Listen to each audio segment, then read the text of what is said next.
The hospital hallway echoed with a kind of silence that weighed heavier than noise. The SEAL Admiral lay on the stretcher, his breathing shallow, his face pale beneath the fluorescent lights. Nurses rushed past, doctors whispered orders, but his eyes, those battle-hardened eyes, searched the ceiling as though looking for something far beyond this world. He had faced wars, storms, and loss, yet now, lying under the hum of hospital machines, he whispered only one thing: please, just make it fast. Everyone around him froze for a heartbeat. A man who once commanded fleets, who'd stared death in the face countless times, was now surrendering. But fate wasn't done with him yet. At the end of the corridor, a janitor holding a mop paused, staring with quiet recognition. He wasn't just any janitor, he was a single dad, and something in the Admiral's voice struck a memory too deep to ignore. Tom, the janitor, wiped his hands on his faded uniform and watched the commotion. He'd seen soldiers, doctors, and high-ranking officers come and go, but something about the Admiral's plea felt personal. Maybe it was the tremor in his voice, or maybe it was because Tom once knew that tone, when someone had nothing left to fight for. The Admiral's daughter, a young woman in uniform, stood nearby clutching her father's medals, tears streaming silently. "He doesn't want the pain anymore," she whispered to a nurse. Tom's heart clenched. He'd lost his wife the same way, slowly, painfully, wishing someone would just end it quickly. He couldn't forget her last words: "Promise me you'll always help someone who's given up." That promise burned in his chest now. Without thinking, he set his mop aside and walked toward the Admiral's room. The doctor looked up as Tom entered. "Sir, family only," she said firmly. Tom hesitated but then replied softly, "Ma'am, sometimes it's not about family, it's about what's left of a man's soul." Something in his voice made her pause. She nodded reluctantly, and Tom stepped closer to the Admiral's bed. The room smelled of antiseptic and fading hope. The Admiral's eyes flickered open, meeting Tom's. "You're not military," the Admiral rasped. "No, sir," Tom said quietly, "just a janitor, but I clean up after battles no one sees." The Admiral gave a weak chuckle that turned into a cough. "Then you know the mess inside a man who's lived too long." Tom nodded, eyes misty. "Yes, sir. And I know, it's never too late to clean it up." The Admiral turned his head slowly toward the window where sunlight cut through the blinds. "They all said I was strong.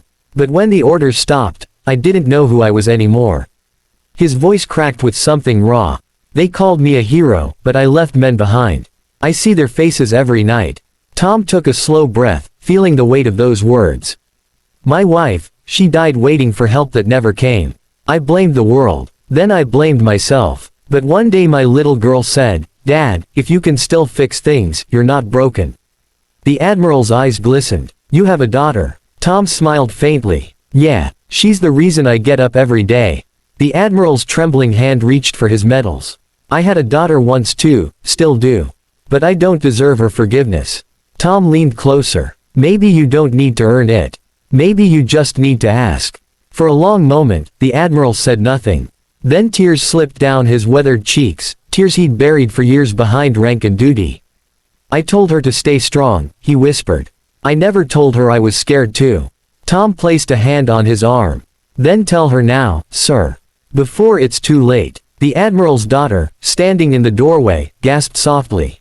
"Dad." He turned his head weakly toward her. "Emily, I'm sorry for being the Admiral when you needed a father." She dropped to her knees beside him, clutching his hand. "You were both, Dad. You just forgot to be human sometimes." The room fell silent again, not with despair but with understanding. Tom stepped back, giving them space, his heart heavy yet lightened by the sight of a man finding peace. As the monitors beeped softly, the Admiral's breathing grew steadier. The doctors exchanged surprised looks, they hadn't expected this change. Tom quietly removed his jacket, revealing scars on his forearms, reminders of his own battles with life. He draped the jacket over the Admiral's legs and said softly, "You've carried the weight long enough, sir. Let someone else carry it now." The Admiral's eyes met his. "You remind me of one of my men. Always calm, even when the world fell apart." Tom smiled faintly. "Maybe because I already saw mine fall apart. But I learned something: you can rebuild, even from ashes." Emily wiped her tears and looked at Tom as if seeing him for the first time. not as a janitor, but as a man who understood pain more deeply than metals ever could. Time passed slowly, and the sun outside dipped low. The Admiral rested while Emily sat beside him, holding his hand. Tom quietly returned to his work, mopping the hallway outside, yet every few minutes his gaze drifted toward the door. When a nurse stepped out, she whispered, "He's stabilizing."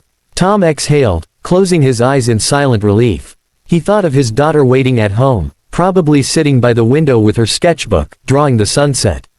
She always told him, "Dad, you save people in ways they don't even see." Maybe tonight, she'd be right. For the first time in a long while, he didn't feel invisible. The man who once cleaned floors had just helped clean a broken soul. Hours later, the corridor had quieted. The beeping from the Admiral's room was steady, no longer frantic. Tom was sweeping near the nurse's station when Emily stepped out. Her eyes were swollen but calm.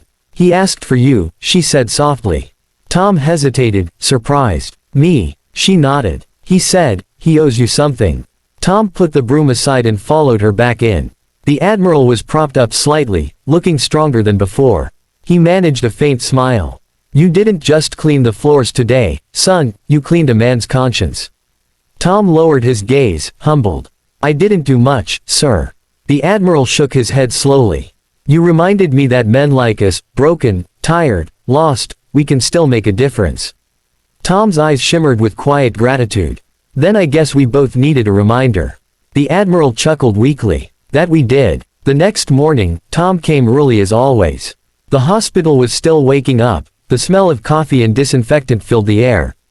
He peeked into the Admiral's room and saw Emily reading a book beside him. When she noticed Tom, she smiled warmly. "He's been asking when you'd come." Tom entered quietly. "Just making sure you're still fighting, sir." The Admiral gestured for him to sit. "You know," he said after a pause, "I used to think strength meant silence. But you, someone the world overlooks, showed me it means something else." Tom tilted his head. "And what's that, sir?" The Admiral's lips curved faintly. "Strength means staying kind, even when life gives you every reason not to be." For a moment, the room felt lighter. Emily looked at Tom with tears in her eyes, realizing her father hadn't spoken with such warmth in years. Later that day, as Tom was about to leave, Emily caught up to him near the elevator. "You changed something in him," she said.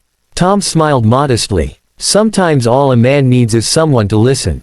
Emily hesitated, then said, "My father asked me to find you tomorrow. There's something he wants to give you." Tom nodded, unsure what to make of it. That night, when he returned home, his daughter Lily was sitting on the couch, surrounded by her drawings. She ran to hug him. "Dad, you smell like hospital soap again." He laughed softly. "Guess that means I'm still working hard." She looked up at him, noticing the tired kindness in his eyes. "You helped someone again, didn't you?" He smiled. "Maybe. But tonight, let's just have dinner together."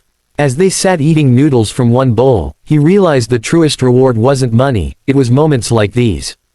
The next morning, Tom returned to the hospital. When he entered the Admiral's room, he found him sitting up, dressed in a crisp shirt instead of a gown. The transformation was almost unreal. "Morning, Admiral," Tom greeted. "Morning, Chief of Cleaning," the Admiral joked with a grin. "You ever think about doing more than janitorial work?" Tom shrugged. "I'm good where I am. This job keeps me grounded." The Admiral studied him with respect.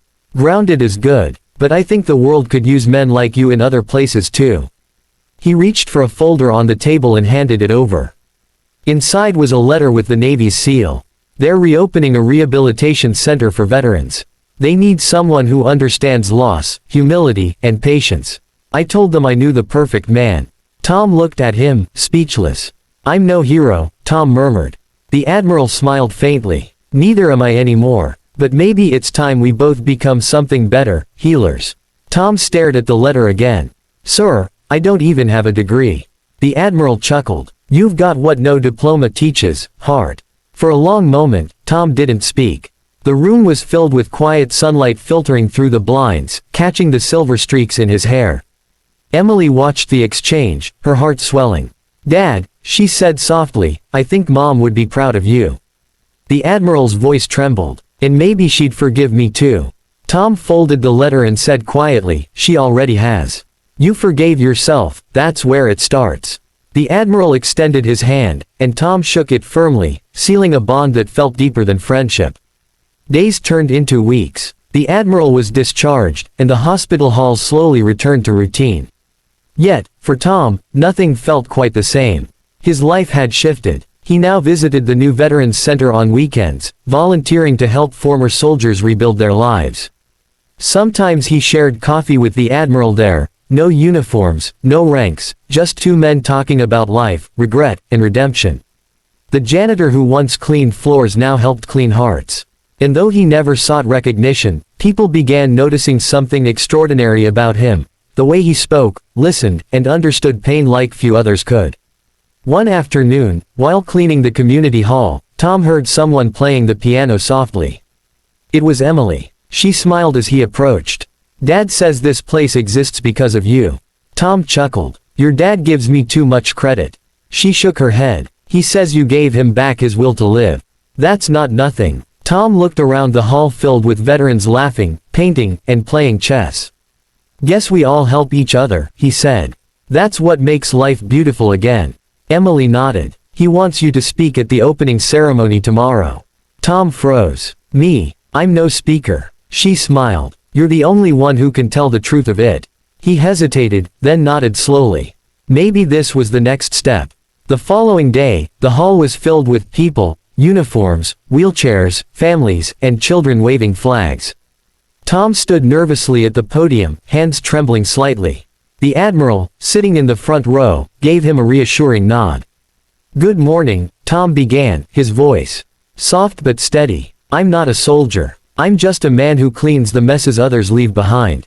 But sometimes, those messes aren't on the floor, they're in our hearts." The room grew silent. "I met a man here who thought his story was over. But I learned that even when life strips everything from you, your rank, your pride, your strength, there's still one thing left. The choice to be kind." By the time he finished, there wasn't a dry eye in the room. The Admiral stood and saluted him, a gesture that spoke louder than any medal. After the ceremony, the Admiral approached Tom, his eyes moist. "You spoke like a leader, son." Tom smiled. "You listened like a friend." The Admiral handed him a small box. Inside was a worn-out Navy coin. "I carried this in every mission. It reminded me of courage. Now, it belongs to you." Tom's hands trembled as he held it. "Sir, I can't accept this." "You can," the Admiral insisted. "Because courage doesn't always roar. Sometimes it mops floors and still finds time to save a soul." They both laughed softly, their eyes glistening. It was the kind of moment that would stay with them forever, a quiet victory between two men who refused to give up on life. That night, Tom returned home late. Lily was asleep on the couch, her sketchbook open beside her. He looked at her drawings, one of him holding a mop like a sword, another of a man in uniform standing beside him. Underneath, she'd written, "Two heroes who don't give up." Tom's throat tightened. He tucked her in and placed the Navy coin beside her pillow. For the first time in years, he felt peace, not the loud kind that comes from applause, but the gentle kind that comes from purpose. Outside, the streetlights flickered against the window, and somewhere, far away, a trumpet played the slow notes of a soldier's song. Weeks later, Tom's story spread quietly through the hospital. Staff whispered about the janitor who changed an admiral's fate. Patients who had once looked down on him now greeted him with respect. He remained humble, always saying, "I just did what anyone should." Yet deep down, he knew that life had come full circle. The promise he made to his wife, to help someone who'd given up, had finally been fulfilled. And in doing so, he'd found healing for himself too. The Admiral visited often. Sometimes, they'd sit on a bench outside the Veterans Center, watching sunsets in silence. One evening, the Admiral said quietly, "You know, when I asked you to make it fast that day, I wasn't asking for mercy. I was asking for someone to stop me from fading away." Tom turned to him. "And I didn't even know I was saving a man. I just saw someone who needed light." The Admiral smiled faintly. "Funny thing about light, it never comes from where you expect." They sat there, two different worlds, one shared redemption. Years passed. Tom became the coordinator of the Veterans Center, still sweeping floors when no one else did, just to remind himself where he came from. Lily grew up to become a nurse, inspired by her father's quiet compassion. The Admiral, though older and slower, remained a guiding presence, often telling new recruits, "The strongest man I ever met never wore a uniform." Each time he said it, Tom would smile shyly, pretending to focus on his work, but inside, his heart swelled with pride. One day, during a storm, Tom walked into the center to find a young soldier sitting in the dark, trembling. "I can't live with what I've seen," the boy whispered. Tom sat beside him and handed him a towel. "You don't have to live with it," he said softly. "You just have to live through it." The words echoed like a torch being passed. In that moment, Tom realized he had become for others what the Admiral had once been for him, a quiet savior, unseen but unforgettable. Months later, as the Admiral's health began to fade again, Tom stayed by his side. "You kept your promise," the Admiral whispered weakly. Tom smiled. "And you kept yours, you never gave up." The Admiral's eyes softened. "Tell Emily, I'm proud." His hand slipped into Tom's one last time before falling still. The room was silent, filled not with grief but peace. Tom whispered, "Rest easy, Admiral. Mission complete." At the funeral, Lily stood beside her father as the flag was folded. When the trumpet played, the sky broke into sunlight. Emily approached Tom and hugged him tightly. "You gave me back my father," she said. Tom replied softly, "He gave me back my faith." As they released white doves into the air, Tom looked up and whispered, "We made it fast, sir, but we made it count." The wind carried his words like a prayer. Years later, a plaque hung on the wall of the Veterans Center. It read, "Dedicated to Admiral Blake and Thomas Reed, two men who taught us that strength begins with kindness." Every morning, Tom, now gray-haired but smiling, cleaned that plaque himself. Lily, now a nurse at the same hospital where it all began, would often catch him talking softly to it, as if continuing an old friendship. And though the world kept rushing on, one truth remained clear: sometimes the most powerful uniform is a janitor's jacket, worn by a man who refuses to let others lose hope.